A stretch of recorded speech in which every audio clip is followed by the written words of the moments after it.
Hi, I'm Jim with Stickley on Security, and today I'm going to talk about the risks of shopping online. Now first, let me be clear. While there are risks, I'm actually a huge fan of shopping online, and when done right, you can do it both securely and find some great deals. Back in 2009, I was working with a show that asked me to demonstrate how easy it would be for a criminal to set up a website that looked like it was selling mobile phones, but in reality was designed to rip off people's credit cards. This sounded like a pretty interesting challenge. I decided to name my company Mobile Buys, and I went online and I purchased a domain name that looked very similar. I then hunted around the internet and I found a website that I was able to download, modify just a few pages, and now it looked like my website. I put the little Mobile Buys name on there and it looked very real. And really within just a matter of minutes, I was ready for business. When a person went to the Mobile Buys website, they were shocked to find some amazing deals.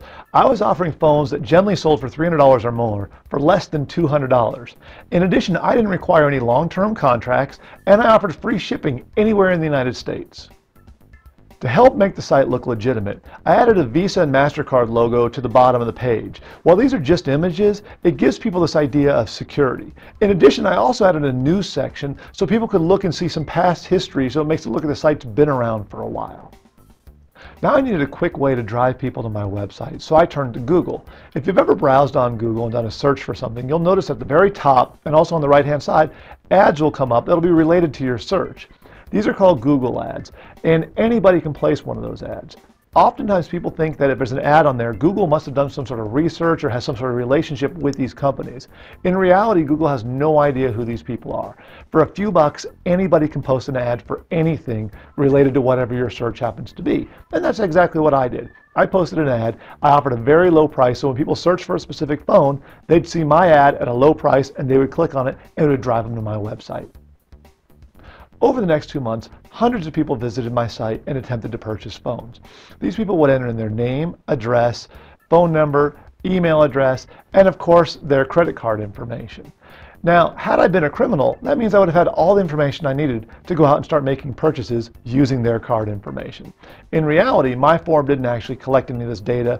When they would hit submit, it would clear it all out, and all I would save is their name and a phone number so I could contact them later and explain what was really going on.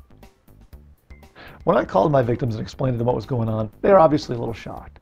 In most cases, they would say the same thing, and that was, hey, I might have been suspicious, or it might have seemed a little weird that the price was so low, but that's the point. It was such a great deal, I could not pass it up. And I go, I understand. I mean, a great deal is hard to pass up. And then they'd always follow up with, well, how could I really have known the difference? I've been to a lot of websites.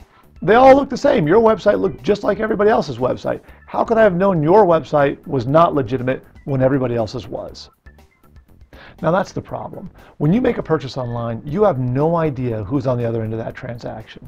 Now obviously if you go to a site like Walmart or Target, clearly these are legitimate sites, or even the online sites like Amazon.com or Overstock.com.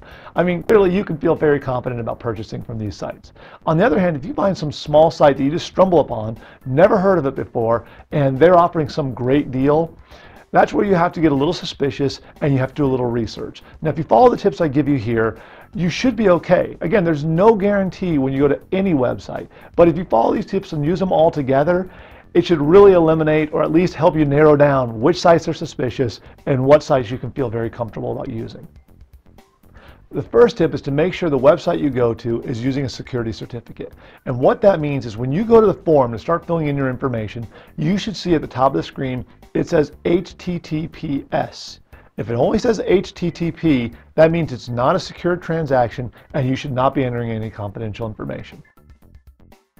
Poor web design is another red flag. If you go to a website that is just poorly designed, has broken links on it that don't work, has images that aren't showing up, is just looking kind of junky, this is a sign that somebody threw this website together relatively quick and didn't put any real time into it. You should be suspicious. Check for a contact phone number on the site, call it up, and make sure you get a hold of a human. Now, just because you can get a hold of a person, that doesn't guarantee the site's legitimate, but it helps because you want to know that when you call the number, someone's going to answer the phone and help you out if you have a problem. As long as these other tips are all good as well, now you kind of get that big picture that everything's coming together and you can feel a little bit more confident about using this site. It's also very important, if you've never heard of this website before, to do your own research. Go to Google and on the search bar, type in the domain name of whatever the site is that you found. So if it's www.whateverit.com, type that in and hit search and see what comes up. If nothing comes up at all, that's a dangerous sign, because that means that nobody's talking about the site, nobody's ever heard of it, and there's nothing about them. I would never trust a site like that. In addition, if a bunch of information comes up, but it's all bad, it's all people talking about the site's a scam or ripping them off, also major red flag.